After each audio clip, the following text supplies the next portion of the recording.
Hello at home and welcome to everybody to our second series of the New South Wales Life member interviews. Today we've been fortunate enough to be joined by another esteemed member of our association. He's touch judged over 260 first grade games, as well as doing state of origin and test matches. He had the distinction of touch judging the last interstate game and was one of the in-goal touch judges on the first use of in-goal touch judges in the 1990 grand final. It's Brien Gately. How are you, Brien? Very well, thank you, Daniel. What do you do to keep yourself busy, Brien? Well, I keep busy doing what I'm being told around the house, playing bowls and looking after the family and what have you. Now, can you tell us a little bit about your family? Okay.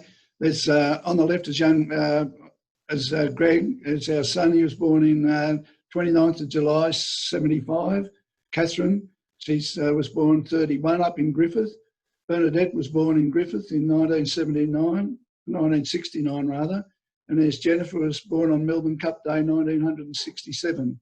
Red-handed won the day. And there's my beautiful wife of 54 years coming up this year. Okay. Now, you mentioned Griffith. Did the rest of the family migrate down to Sydney? Are they still close by, or are they further away? I was with I was in the police force, and in '69 I went up there as a secretary supervisor of the Griffith District Police Citizens Youth Club, and then '73 I came back to Sydney. But my successor there in Griffith, actually, after I left, he took over, and on a Tuesday night, this Max Holden came in and he said, Warren, he said, there's a chappie next door growing tomatoes to me, and they come up the other day and they don't look much like tomatoes to me. So he went on and he had to give up evidence in court against 3 policemen up there, and they went to jail for about 18 months each. And now, are your kids, do they live in Sydney, or are they elsewhere throughout the country? No, our eldest daughter's back in Sydney after being up in Lismore and then Wagga, and then she's back in Sydney. Bernadette and Catherine are both in Canberra, although at the moment Bernadette is the officer. She's the commanding officer of HMAS Penguin at the moment, and our son Greg is up in Brisbane. Okay. Now, you're retired now. You're a former policeman. Can you give a brief overview of your career and how some of those skills that you would have had as a policeman, how they eventuated into your refereeing career? I came into the police force after completing 5 years as a coppersmith. I served my time as a coppersmith. I had 1 week's holiday, then I joined the police force in the 24th of February 1964. I went to Phillip Street, then I went to traffic at George Street North for 2 years, then I joined the Police Boys Club for the next 20 years. And it was during my time in the Police Boys Club that I was playing football with the Lane Cove CYO, and my shoulder got busted, so I couldn't play rugby league again. So that when I went to Griffith, I got my, and to be in the Police Boys Club and to be active with the youth of the district, I used to play cricket with them in the summer, but come winter time, well, I went and got my referee's ticket over in Leeton. Cyril Wiggsell in the old days and Joe Moses used to travel around the country and afford the country referees or aspiring persons to be referees to get your ticket. And I went on the Saturday and I missed out on a couple of questions, and I was benefited the doubt the next day, and I was the last one on Sunday afternoon, and the last question of the day was answered depending on whether I got my ticket or not. And fortunate enough, I answered the answer correctly, and therefore I got my ticket. So that was in 1970, and then I refereed mostly reserve grades. Under 17 was my first game, and then at the end of the time I ended up doing the local derby first grade game in May 1973 before I come back to Sydney. And during that day I sent two referees, 2 players off, Athel Turner and the he was from the Waratahs, and the black and white skipper, they were sent off for fighting. They were warned first that if they wanted to play football, well, then they was welcome to stay. But if they wanted to fight, well, they could go off. Well, they kept continuing with each other till such time as my patience ran out, and then I sent 2 of them off after another scrap. Yep. So they were very different days back then. I mean, nowadays, the young guys and girls that are coming into refereeing, they start off in the under 6s and under 7s and the mod football. But back then you were sort of thrown in the deep end, particularly in the country. It was straight into 16s, 17s and those older age groups. 17. Well, you know, I used to do that up there, and then it was amazing that the game. And then when I came down to Sydney, I joined the Manly District Referees Association in May '73. And my first appointment down here was at Brookvale Oval on C grade. And the speed of the game was just incredible. I couldn't say what was going on, you know, it was just amazing. Yep. It was a wonderful experience. Yep. And you said you joined Manly when you came to Sydney. Was that purely geographical? Was that where you set your family up, where you moved to, or were there other reasons? I lived in, we live in Francis Forest. We purchased that when we got married in 1966, and we're still in that now after 54 years. But when I came back to Sydney in Francis Forest, the local district was Manly District. Jack Jewell was a former graded referee who happened to be in Wagga at the time, recommended I come down and see a referee by the name of Bill Grano or Barry Cross. And then I came down and I saw Ken Arthurson, and then I joined the Manly District there and never regretted it since. Yep. And you mentioned a name there that we recently lost, unfortunately, Mr. Cross. You must have been close with him. Barry Cross, yeah. Well, yes. We're very fortunate that in the Manly District, at the time when I joined the association, there was Cole Schomburg. He was the first fullback for Parramatta yep. in 1947 when they were brought in. There was Cole Schomburg, Frankie Walsh, who was a man amongst men, amazing man, and his good wife Esme. She was a big support there. Jackie Jewell was there, Arthur Connicky, Barry Cross, Bill Grano and Noel Patton, all graded or ex-grade players, and give a good foundation to join up with. Yep. And you mentioned your lovely wife before. Was she a fan of rugby league? Was she supportive of you joining refereeing and starting that career? Well, it's an amazing thing that's one of the things where your durability lasts, because they don't have much of a sense of humour, but it's just the support that they give you. You know, like Marlon had 4 children when I joined started refereeing, especially up in Griffith.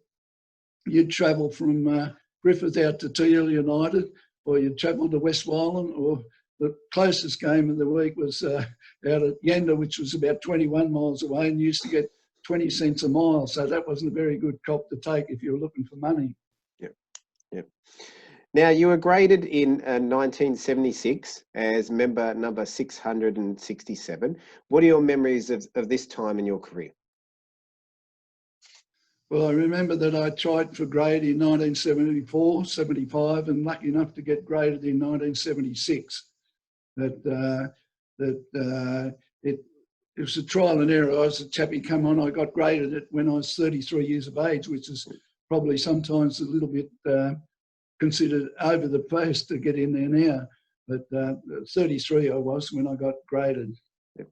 And looking at the list here, there's quite a few familiar names: Barry Bolton, Mr. Coffey, Max Dunn, amongst others. Terry Murphy that were graded at the same time. That's right. Yeah. Well, that's Ronnie Freeman's son was Paul Freeman, I think it was. He was from the Balmain Association. But it's amazing that the people that you've met and you continue to meet over the years now, and they keep it in good stead, you know? Yeah. Now, you were graded as a referee. At what point of your career throughout the lower grades did it become obvious to you that the flag was the path forward for you? Well, I was lucky enough, I refereed about 23 third grade games, and I refereed one reserve grade trial. But then after a while, I just couldn't quite make the turn, or couldn't quite know the right people to get into the positions. And I was offered a flag, and I took it, and I adapted very quickly because I wanted to do it, and I showed that I was very interested in it. So that's where I ended up on the flag. And you certainly took that with both hands and ran with it from there, having a very successful career. You mentioned some names before in Manly. Who were some of the big influences in your career, right through from the district all the way through to first grade, whether they were the mentors or people that you ran with, people you got advice from? Well, I like I always sort of liked the way that what's his name? No, Keith Page. I liked his style. I thought his style was excellent in the way it fitted, the way he carried himself. And so I sort of patterned a little bit off him. But Cole Schomburg was always good on the advice, and Frankie Walsh.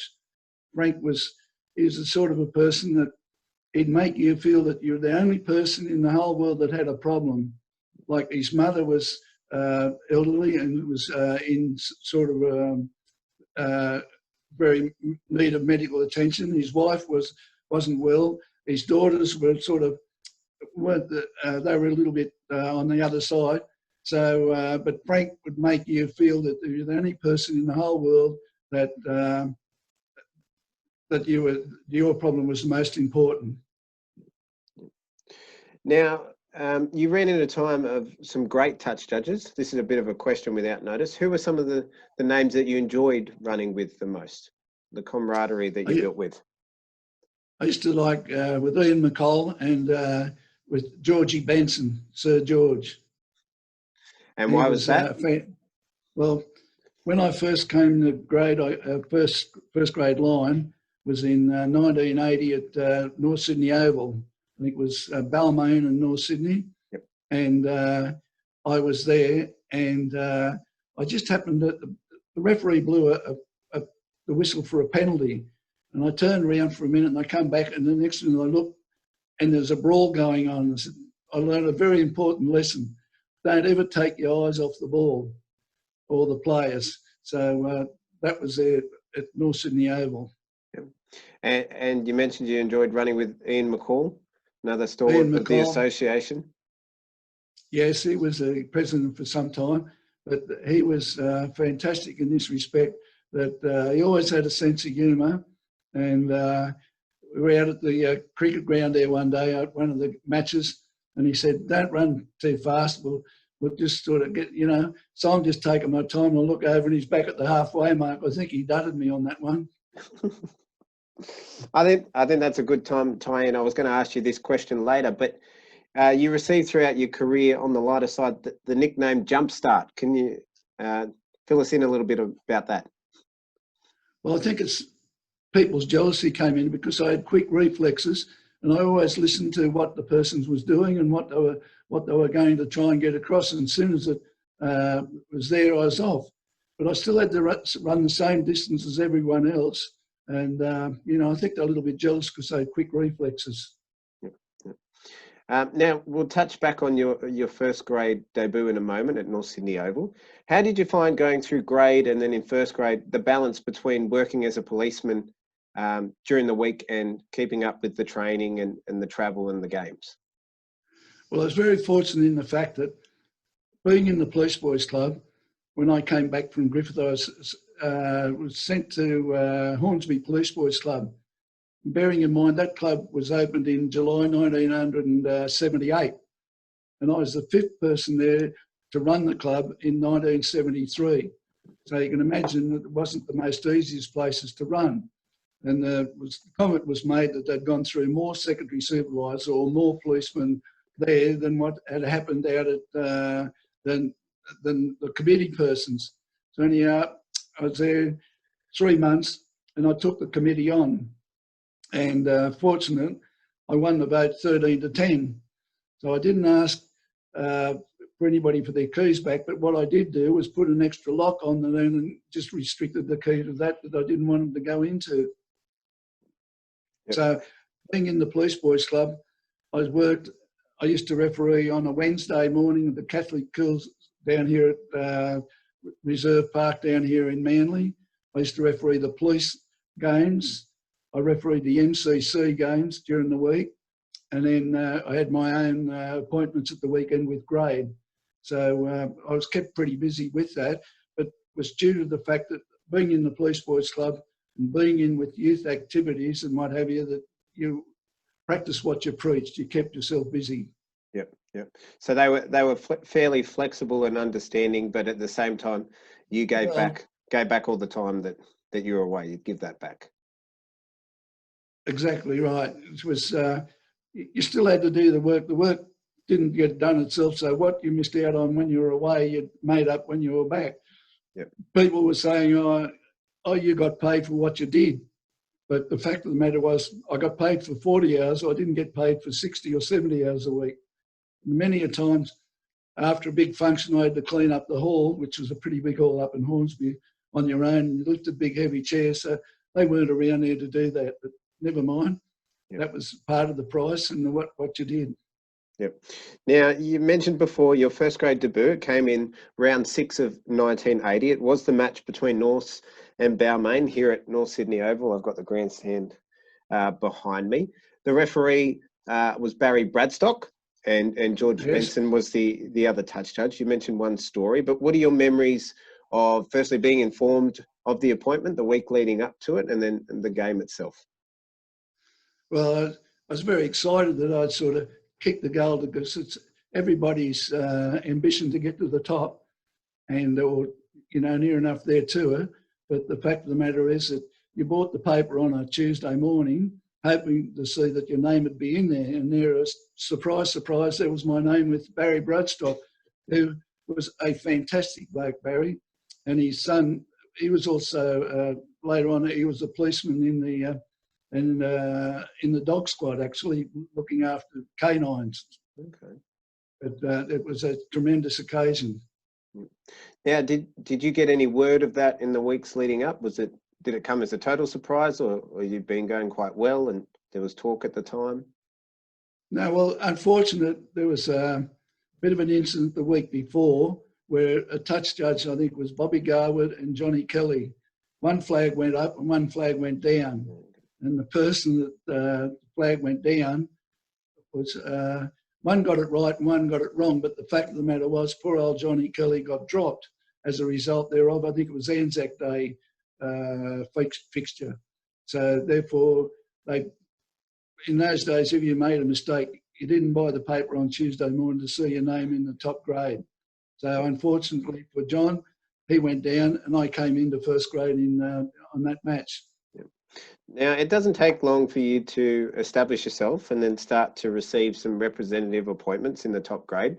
The first of which comes in 1981, and it's the final interstate game at Leichhardt Oval. What are your recollections of this game? I believe Eddie Ward was the referee. Eddie Ward, and John Kelly was on the other line. It was at Leichhardt Oval. There's a fair crowd there, but what it was, I think it's rocketed me into the other appointments after that, was because during the incident in that game, in the second half, was Artie Beetson and what's his name? Artie Beetson and Les Boyd. Well, Les Boyd came flying around and belted him right in front of the grandstand. Big Artie went down, and I just stood there. And Eddie Ward's going past, looking, and I just stood there. Anyhow, after the game was over and what have you, the Ken Arthurson came and said, that was a good decision, Brien. And I said, Ken, that was more from exhaustion than what Les Boyd hit him with. Anyhow, I was sitting at home on the Monday night watching TV, and the next minute the phone rings and it's Jackie Jewell. He said, you've got the test next week. I said, you've got to be kidding. He said, no. He said, you're on the test next week in France and Australia. I said, I'll be blowed. But going right back, before the appointment for the last New South Wales Queensland game at Leichhardt Oval, Eric Cox said to me, he said, Brien, he said, if you'd have gone in on that match over at the was Eastern Suburbs over at the sports ground, he said, you wouldn't have got that appointment tonight.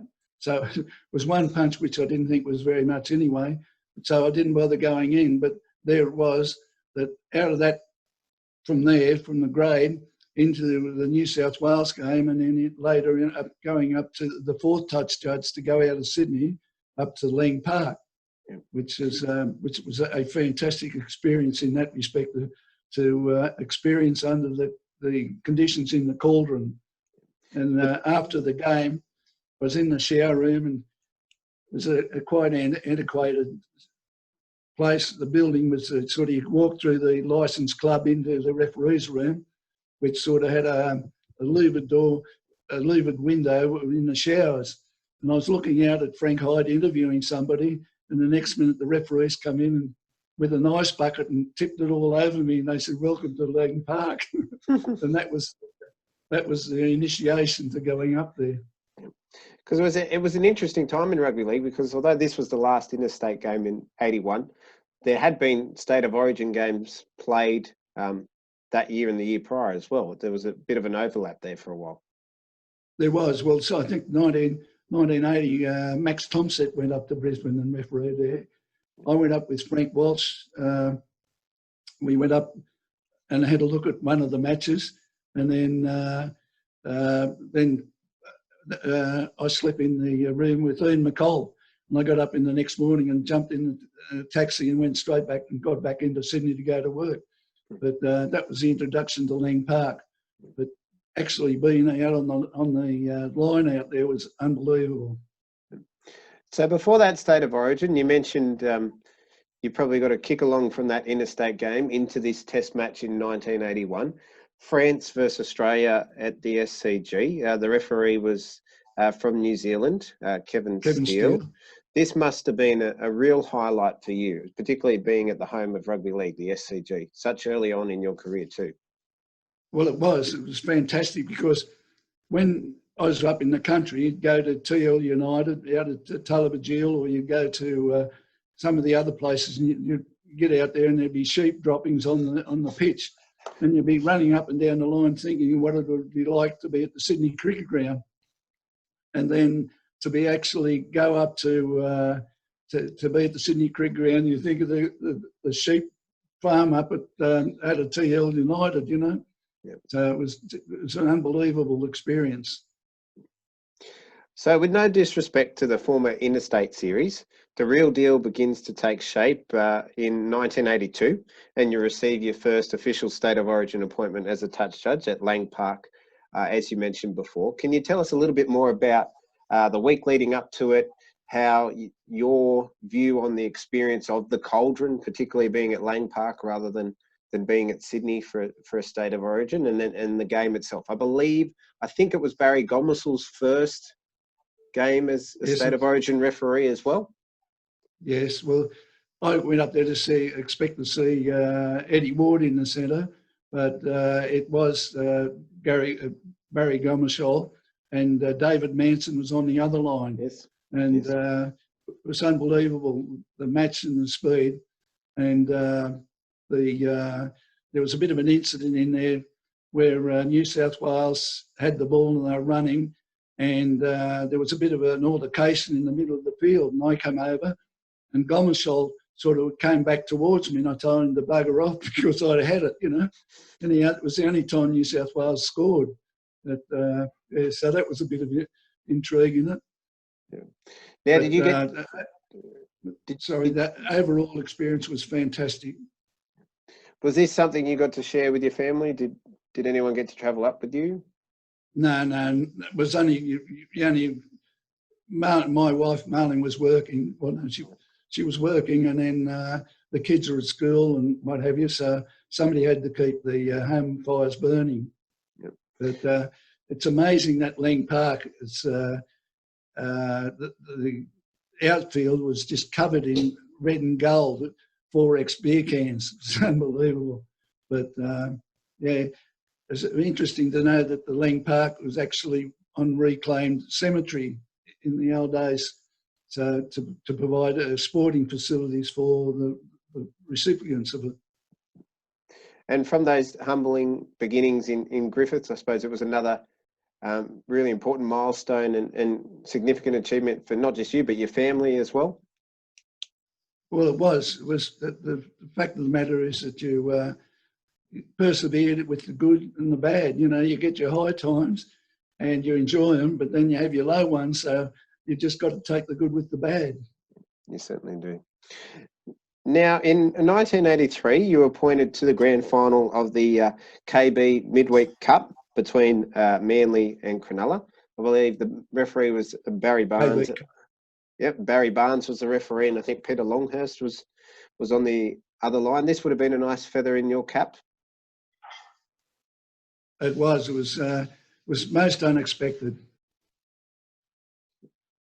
And do you have any memories of the match itself from Manly and Cronulla? No, it was pretty much up and down. It was just an amazing night to be there. Marlon and young Greg were there that night, so that was good. They were up in the stand. So, yeah, that was good to join and to share the experience with them. And as many other life members I've spoken to have said, those midweek cup games were quite the deal back then. They brought in some good crowds and very entertaining football. Oh, most definitely. It was very entertaining. I think the amount of people watching it on the TV, and that was unbelievable. They got a good. That's what obviously why they kept continuing on with it. Now, throughout the 1980s, you officiated in many games on the final day of the season, including the 84 and 85 third grade grand finals and the 88 President's Cup grand finals. Although not there in the top grade at that time, what was it like to be there and be a part of grand final day? I think it was fantastic. And the fact of the matter, you were joining in, everybody was there with the crowds and the atmosphere and just building up this, you know, it's just out of this world to be in such an important part of that particular day, you know. And are there any stories or recollections that stick out from any of those low grade grand finals? Well, I think after there wasn't anything of particular that came out of it, but the fact of the matter is that a gentleman by Austin Shiner, the name of Austin Shiner, he invited you up into the member stand, into the inner centrum of there, and shared some of the lagers and a couple of the cashew nuts with her whilst you're waiting for the next game to play or whatever. But yeah, it was fantastic. Now, fast forward through to 1990, and in-goal touch judges are introduced in the semi-final series for the first time, and you're appointed along with Mick Brien to the first grade grand final when Penrith played Canberra. Can you talk us through the grand final experience from finding out you were going to be on the game, the week leading up to, and then the match itself? Well, leading up to that, Daniel, was the week before was you got announced they were saying they're going to bring in goal touch judges, and it was quite a surprise that I was nominated with Mick Ryan to do the first game on the Saturday, the first semi-final, and that was indeed a wonderful experience because you had to look, especially when you got into the next week when we got the grand final. That was unbelievable, but you had to watch because the play varies from field to side to side, and you don't know. And at action in first grade, really, I found that the game was like a game of chess. That they moved along and moved into a position, but when the action happened, when they really put on the speed, like you'd be running alongside Steve Rogers, and you think you were going pretty well. And then all of a sudden he'd put the afterburners on and you were just left, the dust was left behind you, you know. So it was a wonderful experience to be there on the grand final day and to be it's the ultimate. They look forward to all the referees. And, you know, Bill Harrigan there's quite a character, but He's was really, really athletic and really presented himself very well on the field. And that's one of the things with the in-goal touch judge role. You might get a quiet day, but you have to stay focused the whole time, because it could just be that one decision that you have to switch on for. You did, and then because it's very, very cruel, because these sides, they're professionals, but the fact of the matter is they work so hard to attain that, and then to get stuffed up with an error that's quite easily overlooked, or some incident that caused, and you were the cause of it, that could cost them the whole of their time. The whole year gone down the drain. I think, fortunately for you, I think from memory that day was a pretty quiet, uneventful day for you in that role. There weren't too many decisions to be made. No, thank heavens it wasn't. But leading up to that, we had a guest, Perry Wally. He was a lecturer in one of the universities down and visiting at my residence, and I ate on something, and bingo, I busted my one of the teeth, and then I had a sort of a gap in the teeth, and that was a bit of a leading up to it. But having said that, then to get to the breakfast, they used to have a breakfast on down at the hotel down in George Street. It was the grand final breakfast. Anyhow, they overlooked the in-goal touch judges. They didn't get the tickets. So I got in touch with Greg Hartley and Peter Peters, and they were able to secure 2 tickets, one for Mick and one for myself, to attend that function on the morning. But, it was another wonderful experience leading up to the grand final. That would have been a bit uncomfortable, missing a tooth. Lucky you didn't have to blow the whistle that day. No, well, I put a bit of chewing gum in there, and that sort of plugged up the gap, but I'm sure that the whistle would have messed it out otherwise. Now, in the twilight of your career in 1992, you were part of the Great Britain Tour of Australia. It's a tour we haven't seen the likes of for some time, and we probably won't see it again. Great Britain came to Australia and they played numerous preliminary matches against various sides around the country, including teams from the bush as well, and then they had the test matches against Australia. You touch judged the Great Britain versus Parramatta game at Parramatta Stadium. It must have been nice to still be involved in a big event in the latter stages of your career. It certainly was. It's just one of those things that you sort of think, you look along, and then to be acknowledged. There's chaps in the Referees Association as good or better than yourself, and to be counted amongst your peers as likely to get that appointment is indeed a privilege and an honour to be so involved in it. Yeah. I think a lot of people are mentioning it, but often you just got to take that chance when it comes your way. Sometimes it does come down to luck.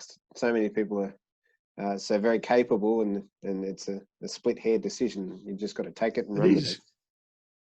You're right. The fact of the matter is that, they say, oh, your family comes first and all that. The fact of the matter is that you've got to take your opportunity. But the fact of the matter was, once a first grade appointment came out that I had to go to Canberra on a Saturday night, I didn't realise the fact that my dad's 80th birthday, we were going to host it at our residence in Frenchs Forest. And the appointments come out, and I was appointed to go to Canberra. So I rang up on the Monday morning and asked, could I be shifted? And they said, oh, we'll see you. Anyhow, come Thursday, they rang and they said, oh, we've fixed you up. And I said, well, yeah, what's the appointment? He said, reserve grade such and such. Well, that was a bit of a kick in the pants, but the fact of the matter is I was there for 7 weeks for having the audacity to ask for a swap. But that's why I said you take the highs with the lows, and you've got to have thick skin. If you're going to stay, these things, they don't always bounce your way. And, you sort of say, well, you could get a huff and say, well, stuff it, I'll get out of it. But no, you stay in there and, you do your best. Yep. Now, you had a highly successful career with over 260 first grade games. We've got an image here with Brian Grant, one of your last games in grade. What do you put your longevity and consistency down to when you look back on your career? Yes, it was Brien Grant and Phil Stewart from Canberra that we refereed the reserve grade over at Cogra. I put the long activity down to having a very tolerant and understanding wife, because without that you couldn't ever survive. Because sometimes, like you'd go down to Canberra and you'd be overnight and you'd come back the next day. Well, Marlene had the responsibility of looking after the 4 children and running the house and what have you. So whilst you were swanning around with the refereeing and what have you, they were keeping the home fires burning. And then, as I said, you had to have a thick skin. You took the highs with the lows, and you had to just stay in there. And perseverance was the thing, because a lot of people, when they get a kick in the pants, well, they shove it up and they just walk away from it. But having been determined to stay there and do the best I could, that's contributed to 17 seasons in grade. Yeah, I think that's one of the things that people find often hard to understand. You put in so much effort that even when you do get that low, it's hard to just give it away. I think you've worked so hard that you owe it to yourself and your family just to persevere and keep on pushing forward to see just how far you can go. You're right, Daniel. Yeah, you can sort of say, well, when I was trying for grade, or in 70, 74, 75, 74, you made a mistake. Oh, there's 12 months down the drain. 75 came up. Oh, another mistake. It's another year down. So you just got to hang in there and say, third time lucky at Leichhardt Oval, and bingo, I got the job. Yeah. And as you mentioned before, I know it gets said time and time again by so many people in refereeing, we do really owe such a lot to our support networks, our partners, our family, our friends. They really make such a big sacrifice for us to be able to do what we do. Exactly right. And then you only put in, like you see people like Frank Moss, and you've got our present day committees of Peter Filmer and Matt and Greg McCullum. They're doing a fantastic job and keeping the association together. And you just got to do your bit to help. And, that's what the association is all about. It's united we stand, divided we fall. Yeah. Now, you're very fortunate, like many of our life members. You're also a life member of your local association, Manly Referees, and this came in 1984. How important is this association to you, and what part did it play in shaping your refereeing journey? Well, Manly, as I said earlier, Cole Schomburg, Jackie Jewell, Billy Grano, Barry Cross, all they were there, and they give you the instigation to get there and to be awarded alongside Clive Rogers. Incidentally, he didn't get his referee's ticket till he was 65. And Clive would be running up and down the same blade of grass about 3 or 4 times, but didn't stop him refereeing until he was nearly 74, 70. And then he was, unfortunately, had cancer, and then he passed away. But what an inspiration he was to anything is possible at any age. And you've got our present ambassador at 96 and 7 months old. It's unbelievable. Now, you've served there in numerous roles, namely Assistant Secretary for the best part of 10 years, and you're still on the Welfare Committee as of last year. For people outside of the game, it's hard to understand how you've had your on-field career and that's it. What drives you to keep on giving when it's so easy just to walk away after doing your bit and getting the rewards of all those accolades that came on field? Well, when I was coming through, I got assistance from the people, like as I mentioned the names before, Jackie and Barry Cross, Billy Grano, Noel Patton, so I got the assistance from them so that when I could do that, I could turn around and pass it on what I learnt and help other people out. The inspiration, there was Stephen Tedrow, he came under the Stephen line. Now, he was a little bit overweight. He went to Jenny Craig and he got his weight down, went through, and with the good management of Kevin Jeffs and what have you, he ended up refereeing first grade. So he's come back to the association. There's a couple of others that have been in the grade. Jason Walsh. He was in the first grade. He did a lot of first grade lines. He's back at the association now. Him and is back in, you put what you get out of the association, you try to put back into it. Yep.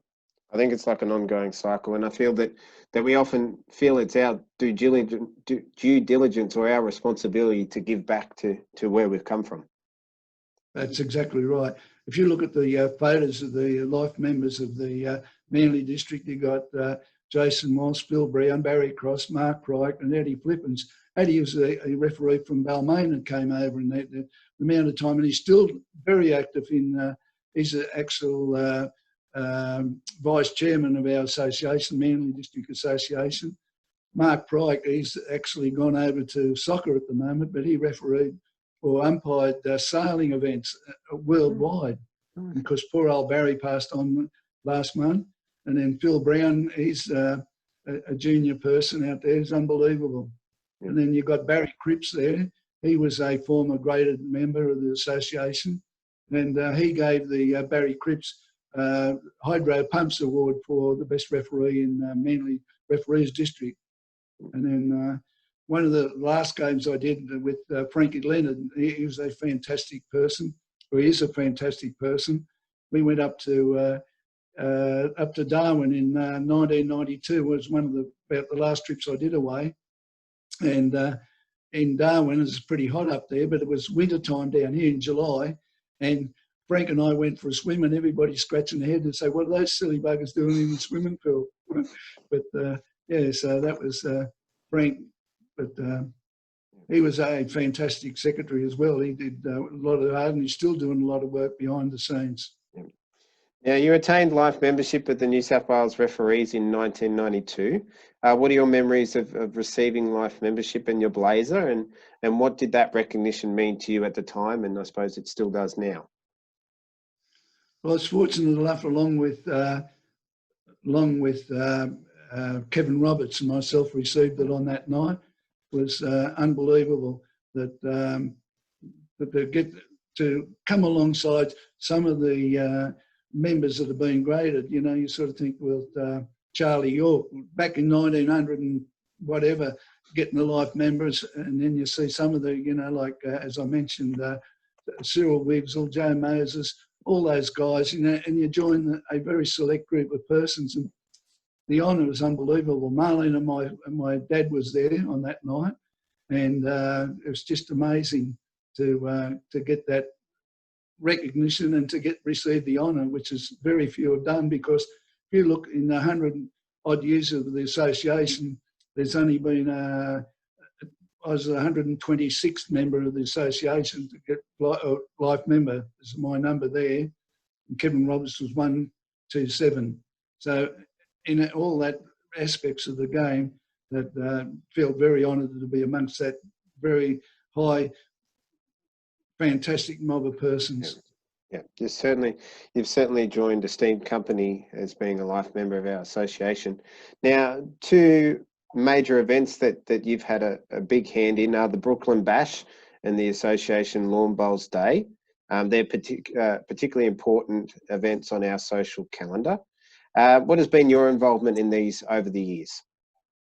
Well, the Brooklyn Bash started in 1990. That was 1990. That was the photo. I used to take a camera down there every year and take the photos. You see Phil Cooley up the back there. Tony Danks is a former member of the president of the association. Stanley Steamer over there from North Sydney. But the first time was down there in 1990, and I took the order for the fish and chips. And I went over and got all the orders, and Tony Millgate was going past in the police car. So I whistled out to him and come over, and we put the fish and chips in the back of the police car and took it back to the Anglers Rest Hotel. The legend started from there. But there's been 5 members of the association that started off and are still currently there. There's Phil Cooley, Tony Danks, Barry Ruttle and Steve Betts.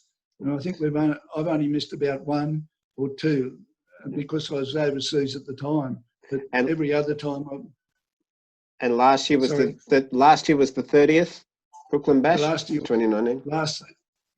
last year was the 30th, and we've been very supportive, but the numbers have dropped off a little bit. But over the time, we've been very fortunate in it was started by Mick Ryan and Martin Weeks.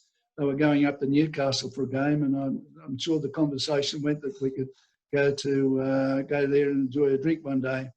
And then over at Leichhardt, with the police, the bowls, the Referees Association bowls, was Arthur Connicky. I used to go there. He used to be a lot of the organising, and him and Brien, they worked together, and so it just went on from there. That when I had the opportunity to go over, and I liked the sport, so much so I bowled probably Tuesdays, Thursdays when I'm allowed, sometimes Saturdays, but that camaraderie-ship and the balance that Brien has brought into it, chasing everybody up, which is no mean feat. And we have a competition with Newcastle referees, with Peter Diggle up there. He comes down and they work in with each other, and they organise. One year we go up there, the next year they come down to Leichhardt. But we're very appreciative of Leichhardt for expending that the bowling day for us on that particular day and venue. Now, in 2016, you received the George Amy Hansen Trophy, now known as the Doug Winton Award. What was it like to be recognised for the work that you do for the association and still do?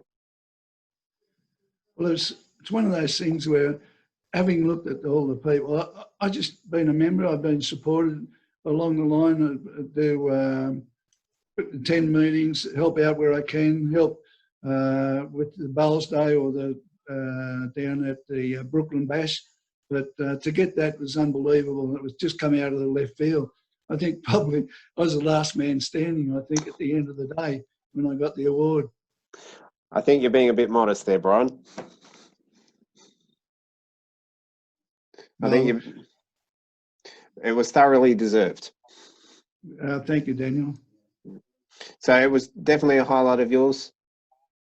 Well, I think it's a culmination of all those years' practice. I think it should have put probably Brien Gately and Marlene Gately, because she was behind it all. There was putting up with all in the days when you used to have to starch your shorts, and as was mentioned previously, that you used to have to buy your own gear, and the laces and the thing had to be just right. But in the time when the shorts, starched the shorts, Laurie Breweries was in the dressing room with George Benson, and George used to like to rub his feet down with Vinergan. And when Laurie came in, he pulled his shorts down so he wouldn't crease them, and he sat on George's bit of Vinergan that was left on the bench, and Laurie was jumped up pretty quickly, I can tell you. You certainly would have. Now, I've asked every Life member so far that I've interviewed, what's the biggest thing that refereeing's given you? I know we get lots of things out of our great game, and we put in probably not quite as much as what we get out of the game, but what's the biggest thing that you've taken away from refereeing? I think I've been very fortunate, the fact of meeting such a great body of men, and that perseverance, friendship. It's just unbelievable, because every time you get in there, there's you bump into it, or you've got a common interest, and it's kept me fit. You had to be fit. You used to run around. I used to run a couple of nights a week. I used to run when I was at work. I was up at the Police Boys Club. I used to run around, right up and around the hills, and then back and have a shower and get into uniform and get back to work. But so there was a lot of work involved in it, but it's just one of those things that kept you fit, and a friendship that's, like with Brien and Ian Nicole and all those guys. It's just unbelievable that you stay in touch with them. Greg McCallum, Peter Philman, and Matt Hewitt. Unbelievable.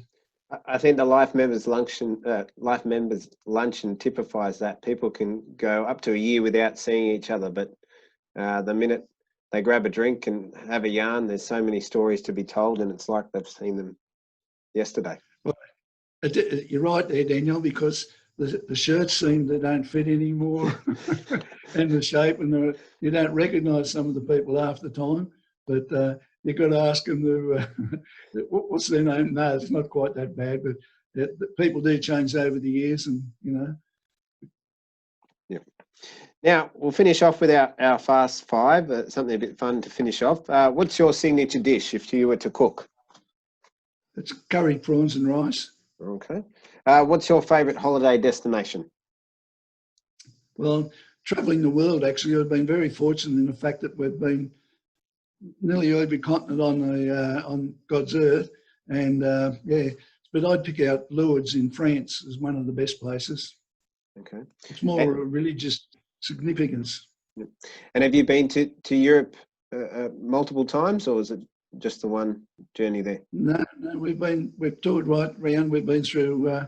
In '94 was the first time that we went around the world, because in the winter time was the first time I had a holiday in winter, because all the time the season would take up with rugby league. Yep. But we went through England, Ireland. We went across to Europe through where was it? France, Belgium, Holland, into Germany, into Belarus, into Moscow, back around. And then another time we went down to South America, down to the South Pole, down to Antarctica. So we've been very fortunate. But France is, the nice spot. It's probably religious significance, but Lourdes in France. What's your favourite sport outside of rugby league? Well, was squash with until my knee go over, but now it's more sedate with the bowls. Yep. It's very competitive. And last one to finish off, if you could bring back one rule to the game of rugby league, what would it be? Well, I'd say play to the rule book as it's written. The scrums are a shamble, but the fact of the matter, one of the things I'd like to see is the referees referring to the players by the number, not their name, because I think familiarity breeds contempt. Well, Brien, it's been my absolute pleasure to talk to you this afternoon, another one of our esteemed life members. You're a very modest man who has had a great career on the field and contributed a lot to our great association off the field. So I thank you for your time this afternoon, and hopefully you stay well, look after your family and those at home, and I'll look forward to catching up with you sometime. Thank you very much, Daniel. No worries at all. I'll catch you, Brien.